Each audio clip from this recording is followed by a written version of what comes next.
शहर के अंदर काम करने के बावजूद बहुत कामयाब नहीं है।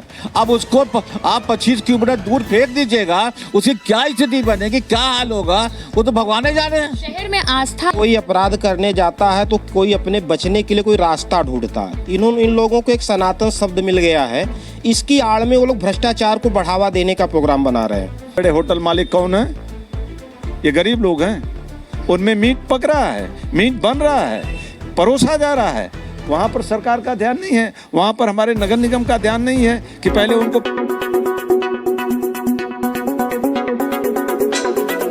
वाराणसी में नगर निगम द्वारा मांस मछली और मुर्गा विक्रेताओं को शहर से बाहर स्थानांतरित करने के प्रस्ताव का विरोध तेज हो गया है। आम आदमी पार्टी ने इसे एकतरफा और जन विरोधी फैसला बताते हुए 30 जून को नगर निगम के घेराव का ऐलान किया है। पितरकुंडा स्थित आम आदमी पार्टी के जिला कैंप कार्यालय में आयोजित प्रेस वार्ता में जिला अध्यक्ष कैलाश पटेल और प्रदेश अल्पसंख्यक प्रकोष्ठ के उपाध्यक्ष अब्दुल्ला खान ने नगर निगम के प्रस्ताव का कड़ा विरोध किया है। उन्होंने आरोप लगाया कि शहर से मांस मछली और मुर्गा विक्रेताओं को बाहर करने का फैसला छोटे व्यापारियों की आजीविका पर सीधा हमला है और इससे बड़े कारोबारी को लाभ पहुंचाने की कोशिश की जा रही है। पार्टी नेताओं ने कहा कि मांस व्यापार के लिए पहले से कानून मौजूद है, जिसका पालन कराया जाना चाहिए, न कि दुकानों को शहर से बाहर किया जाना चाहिए।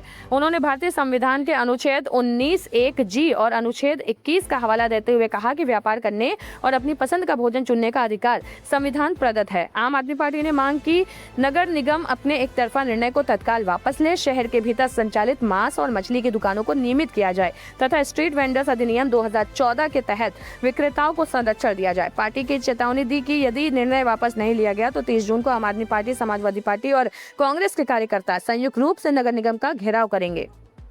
नगर निगम के द्वारा एक आदेश जारी किया गया है जिसमें शहर के बाहर मांस मछली की जो है दुकानें लगाई जाएंगी। इसको लेकर के आम आदमी पार्टी के द्वारा आज एक प्रेस कॉन्फ्रेंस आयोजित की गई है और हमारे साथ तमाम आम आदमी पार्टी के जो है कार्यकर्ता मौजूद हैं। उनसे बात करेंगे और जानेंगे कि क्या कुछ प्रेस वार्ता का जो है उद्देश्य है। सबसे पहले तो आपका चैनल में स्वागत। देखिए, जैसा कि आप सब पूरा शहर इस बात को जान रहा है कि नगर पालिका के जरिए तुगलकी फरमान जारी हुआ है। तुगलकी फरमान? हाँ, तुगलकी फरमान के जरिए जारी हुआ है कि साहब यहाँ जितने भी मांस मछली की दुकान है शहर से बाहर ले जाइए। अब आप ये बता दीजिए, जो ये कार्य को करने वाले जो लोग हैं कितने गरीब लोग हैं, किस तरह के लोग हैं। शहर के बाहर जगह दे तो रहे हैं ना, वहाँ पर कहाँ जाके दुकान लगा लीजिए। अब देखिए, यहाँ पर आदमी शहर के अंदर काम करने के बावजूद बहुत कामयाब नहीं है। अब उसको आप 25 किलोमीटर दूर फेंक दीजिएगा, उसकी क्या स्थिति बनेगी, क्या हाल होगा, वो तो भगवान ही जाने। शहर में आस्था आहत होती है ना, इसलिए शहर के बाहर भेज रहे हैं। भैया एक बता दीजिए, 80% लोग जहाँ इस्तेमाल कर रहा है, अब 80% की बात करेंगे कि 10% 20% की बात करिएगा। 80% की आहत नहीं हो रही है, 80% तो खुश है। रेस्टोरेंट वगैरह में भी तो मांस मछली परोसा जा रहा है, उसके लिए क्या सोच रहे हैं? बिल्कुल, यही हमारी भी मांग है। आप एक वर्ग विशेष के व्यवसाय को रोकने का प्रयास कर रहे हैं, जबकि आवश्यकता नहीं। उसके लिए पहले से कानून बने हुए, व्यवस्था है कि उनको किस ढंग से, किस तरह से स्थापित किया जाए, उस पर वो काम नहीं कर रहे हैं। उनके रोजगार को बंद करने का प्रयास किया जा रहा है और उनको शहर से 10 किलोमीटर दूर किया जा रहा है। तो सबसे बड़ी बात कि हिंदू वर्ग ही इनका 80% जो है मांस का सेवन करता है। ये आप मान रहे हैं कि हिंदू वर्ग 80% मांस का सेवन करता है? लोग ये रोक रहे हैं या जो कानून बना रहे हैं, लेकिन जो लोग सनातन की दुहाई देते हैं वो कहते हैं कि ऐसा कुछ भी नहीं है, आस्था उन्हीं की आहत होती है। कोई अपराध करने जाता है तो कोई अपने बचने के लिए कोई रास्ता ढूंढता है। इन लोगों को एक सनातन शब्द मिल गया है, इसकी आड़ में वो लोग भ्रष्टाचार को बढ़ावा देने का प्रोग्राम बना रहे हैं।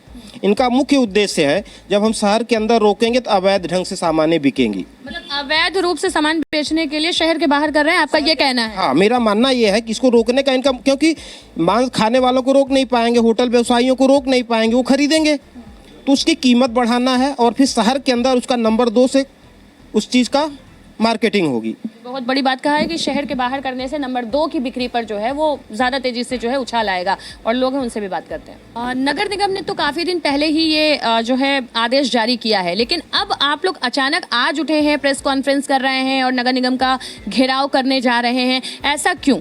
देखिए, काफ़ी दिनों नहीं, महज 20 दिन 22 दिन पहले इन्होंने 6 जून को इन्होंने ये दुकानों को शहर के अंदर बंद करने का जो निर्णय लिया है, ताज़ा ताज़ा जाहिर सी बात है कि जब जनता के साथ नाइंसाफ़ी होती है तो वो उठ खड़ा होने में थोड़ा समय तो लेते ही हैं। क्योंकि ये पूरे बनारस शहर के अंदर जो मुर्गा मीट मछली से संबंधित जो दुकानदार हैं, व्यवसायी हैं, और इन तक ही नहीं, यहाँ 95%, मैं दावे के साथ कह रहा हूँ, मैं हिंदू हूँ, दावे के साथ कह रहा हूँ कि 95% लोग मीट मुर्गा मछली खाने वाले लोग। आप कह रहे हैं 95% लोग मीट मुर्गा मछली खाने वाले हैं, लेकिन बकरा ईद पर तो लोगों की आस्था आहत हो जाती है सड़कों पे जब मांस मछली के अवशेष फेंके जाते हैं और नगर निगम खुद उसको उठा रहा होता है। देखिए, कुछ खास दिनों की बात आप कर रही हैं तो वर्ग विशेष को उसमें बदनाम करने की इनकी नियत होती है। जिन मुस्लिमों की बात आप करती हैं वो केवल बकरीद पर ही मीट का सेवन नहीं करते, वो प्रायः करते हैं। फिर क्यों बकरीद को और वर्ग विशेष को चिन्हित किया जा रहा है? इनकी मंशा है। जिस तरह से ये हिंदू और मुसलमान करते हैं, मंदिर और मस्जिद करते हैं, तो जाहिर सी बात है इसी से संबंधित इस विषय पर इन्होंने ये आराम से मुद्दा ढूंढ लिया कि हमें मंदिर और मस्जिद इन तमाम धार्मिक स्थलों से दूर इसको करना है। और सरकार, मैं दावे के साथ कह रहा हूँ, बड़े बड़े होटल मालिक कौन हैं? ये गरीब लोग हैं। उनमें मीट पक रहा है, मीट बन रहा है, परोसा जा रहा है, वहाँ पर सरकार का ध्यान नहीं है, वहाँ पर हमारे नगर निगम का ध्यान नहीं है कि पहले उनको प्रतिबंधित किया जाए। तो कल आप लोग क्या करने वाले हैं? हम लोग कुछ करना नहीं चाहते, बस शांतिपूर्ण तरीके से अपनी मांग रखना चाहते हैं जो जनहित में है। क्योंकि इस बनारस नगर निगम के लाखों लोग उपभोक्ता जो सेवन करते हैं, मुस्लिम ही नहीं हिंदू सर्वाधिक सेवन करते हैं, दावे के साथ कह रहा हूँ। और ऐसी स्थिति में हमारे उपभोक्ताओं, हमारे छोटे छोटे दुकानदारों और इससे व्यवसाय से जुड़े हुए लोग जो हैं, सबका जो हित होना है, हम उनके हित के लिए कल नगर निगम पर जाएंगे और लोकतांत्रिक तरीके से अपनी मांग रखेंगे कि आप द्वारा जो ये निर्णय लिया गया है, ये जनहित को और हजारों दुकानदारों के परिवारों को उजाड़ने का जो काम किया जा रहा है, ये गलत है। आप इसे वापस लें और जनहित को ध्यान में रखते हुए आप सारी व्यवस्थाएं सुनिश्चित करें। सारे लोग अनुपालन करेंगे, चूँकि खाने वाले हैं, और खाने के बाद हड्डियाँ कहाँ फेंकेंगे आप बताइए? वो जो व्यवस्था शहर से बाहर दे रहे हैं, मान लीजिए 15 किलोमीटर 20 किलोमीटर दूर हर खाने वाला जाएगा, ले आएगा, मजबूरी होगी, व्यवस्था होगी उसकी, लेकिन खाने के बाद हड्डियाँ कहाँ फेंकेगा? वो फिर ले जाएगा 15-20 किलोमीटर दूर फेंकने, या वहीं अपने मकान के पास कचड़ा दान में ही डालेगा, कूड़ा दान में ही डालेगा, तो उससे आहत नहीं होगा हमारी जो है कि आस्था को। इसलिए ये कोरा कोरा बकवास है। ये बीजेपी और बीजेपी नगर निगम द्वारा एक कुत्सित प्रयास किया जा रहा है, बराबर कुठाराघात किया जा रहा है कि गरीबों की रोजी रोटी जिससे थोड़ी बहुत चलती है, इसको छीन लिया जाए। इसी बनारस के अंदर हम और बात कर रहे हैं, रोजी रोटी से बुनकरी छीन लिया गया, कालीन के धंधे छीन लिए गए। कौन जुड़ा था? गरीब लोग जुड़े थे ना।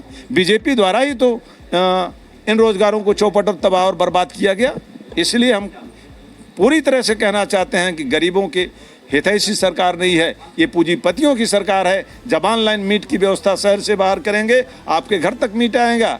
शुरू में तो आपको कुछ लालच देने के लिए कि घर तक मिल रहा है, लेकिन यही जो 100 रुपये किलो मछली हम खाते हैं, वो 200-300 रुपये किलो मछली वहीं पैक होकर के मेरे घरों पर आएगा। पूंजीपतियों को माला माल करने की इस बीजेपी और संघ और ईडी वाली पार्टी की नीयत है। इसलिए हम कहना चाहते हैं कि जनहित का ध्यान रखें। बीजेपी वाले भी मीट खाते हैं, सर्वाधिक लोग मीट खाते हैं। हम किसी दर और वर्ग विशेष के लोगों की लड़ाई तो नहीं लड़ने जा रहे हैं, हम तो पूरे नगरवासियों में रहने वाले, चाहे भाजपा ही हो। आपको लग रहा है कि ये लड़ाई आपकी सार्थक कामयाब होगी? बिल्कुल कामयाब होगी, क्यों नहीं होगी। आपने देखा है ना, किसानों का आंदोलन कितने दिन चला? साल भर से ऊपर चला। साल भर बाद हमारी ईडी पार्टी की सरकार को झुकना पड़ा। जो 3 काले कानून ला रही थी, अब तक हमारे पूरे देश की ज़मीनें, हमारी ही ज़मीनें उनके पूंजीपतियों के हवाले होती। हम नौकर की भांति अपने उस खेतों में काम करते, हम गन्ना पैदा करते, और मेरे घर का बच्चा एक गन्ना तोड़ के नहीं चूस सकता था। चलिए, तो देख सकते हैं कि इनका बड़ा दावा है कि इस आंदोलन के बाद, नगर निगम के इस घेराव के बाद इनकी बातें मानी जाएंगी और नगर निगम को अब तक ये आदेश वापस लेना पड़ेगा। ये देखने वाली बात होगी। कल फिर से मिलते हैं। इन्हें विस्थापित किया जाएगा और शहर से नगर सीमा के बाहर किया जाएगा। और इतना ही नहीं, इसे ऑनलाइन व्यवस्था प्रदान की जाएगी। ऑनलाइन व्यवस्था का मतलब समझते हैं? जो गरीब हजारों परिवार जुड़े हुए हैं इस दुकान के जरिए, उनकी रोजी रोटी चल रही है, उनको एक तरह से रोजी रोटी छीनने का उनका ये नगर निगम द्वारा कुछ प्रयास किया जा रहा है। और इसे बड़े हाथों में बड़े बड़े पूंजीपतियों को ऑनलाइन व्यवसाय के लिए कौन करेगा? हमारी ये छोटे दुकानदार करेंगे, उनकी क्षमता तो नहीं है।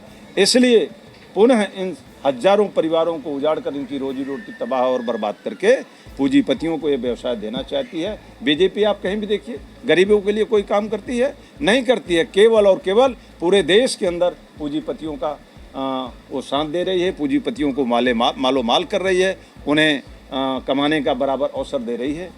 नगर निगम एक तरफ यहाँ कच्चे मछली मुर्गों को बंद करने की बात करिए शहर में, वहीं पके हुए जो है नॉनवेज बिक रहा है, तो दोहरी रवैया है, क्या कहना चाहिए? देखिए, इनकी तो दोहरी नीति बराबर चलती है। ये दो मुँहे लोग हैं। हम कहते हैं कि पके मीट मांस मछली शहर के अंदर बिक रहे हैं, और जब इनकी व्यवस्थाओं से चलेगा तो बाहर से भी ले आ करके हमारे मठ मंदिरों के अगल बगल होटलों में भी बिकेगा। आज भी बिक रहा है। और इस नगर के अंदर रहने वाले लाखों लोग, जो 90% 95% लोग हैं जो मीट मांस मछली का सेवन करते हैं, वो करेंगे, दूर से भी लाके करेंगे। तो क्या हमारे उन हमारे आस्था पर चोट नहीं पहुंचेगा? जब बगल में ही आपकी व्यवस्था के द्वारा भी मीट मांस मछली खाया जाएगा और हड्डियां अगल बगल फेंकी जाएंगी तो प्रभावित नहीं होगा। इसलिए एक तरफा इनकी कार्रवाई हो रही है। गरीबों से रोजगार छीनना चाहते हैं इस व्यवसाय से लगे हुए। और इतना ही नहीं, इस बनारस के अंदर जो लाखों लोग हैं उनको, उपभोक्ताओं को भी उनका भी उत्पीड़न करने की इस बीजेपी और नगर निगम की मंशा जी। आप लोग क्या करने जा रहे हैं? हम लोग कल नगर निगम पर प्रदर्शन करेंगे लोकतांत्रिक तरीके से, और 10 से 11 बजे के बीच। और लोकतांत्रिक तरीके से, चूँकि इन्होंने एक तरफा कार्रवाई किया, निर्णय लिया है, हम लोगों से, जनता से या वहाँ पर जो है सारे लोगों से इन्होंने कोई राय बात नहीं ली और इन्होंने एक तरफा कार्रवाई करी है। तो हम लोकतांत्रिक तरीके से प्रदर्शन करेंगे और ये मांग करेंगे कि ये नगर निगम अपने इस प्रस्ताव को जो क्रियान्वित करने जा रहे हैं उसे वापस ले, जनहित को देखते हुए। चूँकि लाखों उपभोक्ता, जो लाखों मतदाता, जो हमारे ही नहीं सभी पार्टियों के हैं, बीजेपी के हैं, कांग्रेस के हैं, सपा के हैं, भांति भांति पार्टियों के हैं, सबके उपभोक्ता हैं। हम सब उपभोक्ताओं की लड़ाई लड़ रहे हैं, किसी पार्टी विशेष के उपभोक्ता की लड़ाई लड़ने नहीं जा रहे हैं। और ये लाखों लाख हमारे उपभोक्ता कितनी परेशानी और जलालत का सामना झेलेंगे नगर से बाहर जाने में। और एक बात, और दूसरी बात, इनके रोजगार छीन करके पूंजीपति को दिए जाएंगे, फिर इनका क्या होगा? इनके लिए क्या आप कर रहे हो? इसलिए शहर के अंदर आप व्यवस्थित तरीके से, आपके पास सारे संसाधन हैं, आप उनको दीजिए। साफ सफाई से लेकर के हर चीज़ आप रखवा सकते हो, सारी चीज़ें। और ताज़ा मांस खाने को लोग खा रहे हैं तो ताज़ा मांस पाते हैं ना। और जब ऑनलाइन पूंजीपतियों की बात आएगी तो कोल्ड स्टोरेज में रख करके पुराना से पुराना मांस भी, मछली भी हमारे बीच ला के वो परोसेंगे, जिससे स्वास्थ्य पर, बनारसवासियों के स्वास्थ्य पर भी असर पड़ेगा।